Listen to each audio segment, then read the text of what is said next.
is ABC World News Tonight with David Muir. And good evening. Thank you for joining us on a Friday night. I'm Tom Yamas, in for David. And we begin tonight with the state of emergency in Florida. A life-threatening storm in the middle of a life-threatening pandemic. Hurricane Isaias targeting the coast, a Cat 1 with winds of up to 75 miles per hour. The deadly storm causing flooding and mudslides, knocking out power to hundreds of thousands in Puerto Rico and the Dominican Republic. The hurricane now taking aim at the Bahamas with wind and rain. Hurricane hunters flying over the eye of the hurricane today.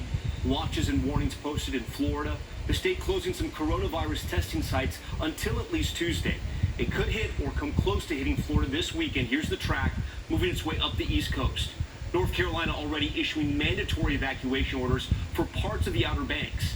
ABC senior meteorologist Rob Marciano is in Miami to lead us off tonight. Tonight, after pummeling the Caribbean, the entire East Coast on alert. Hurricane Isaias gaining strength. Now taking aim at the epicenter for coronavirus cases, Florida. They just signed an executive order to declare a state of emergency in every coastal county of Florida's East Coast. Florida residents racing to prepare. When you got a trailer, you got to be concerned about everything. The coming storm also forcing coronavirus testing sites in the storm's path to close down. Our sites, because they're outdoors with tents, if it were to get 40, 50 mile an hour winds, it would just collapse. Isaias was still a tropical storm when it slammed the Caribbean, killing at least 2 on the Dominican Republic, including a 5-year-old boy, flooding neighborhoods across Puerto Rico. Knocking out power to nearly 500,000.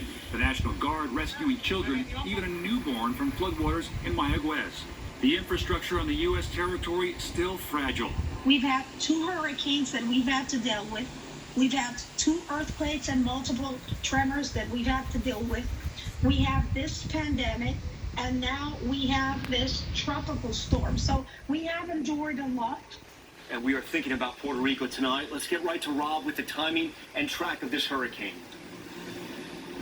Tom, the wind field is expanding. We're already starting to feel the effects here in Miami. The center of this hurricane now less than 400 miles to our south and east, and will be here tomorrow afternoon. Hurricane warnings have been posted. Look at the satellite picture, of course, not just here, but across the Bahamas. And the track now brings it very close, or making landfall somewhere near West Palm Beach, then riding the Space Coast during the day on Sunday, potentially peeling off to the Carolinas Monday, hopefully weakening, even clipping New England Tuesday night. The impacts now from this, especially along Florida, will be damaging winds, heavy rain. We'll see a storm surge as well, but the track of this, as it parallels the coast, Tom, is going to be affecting millions of Americans either way.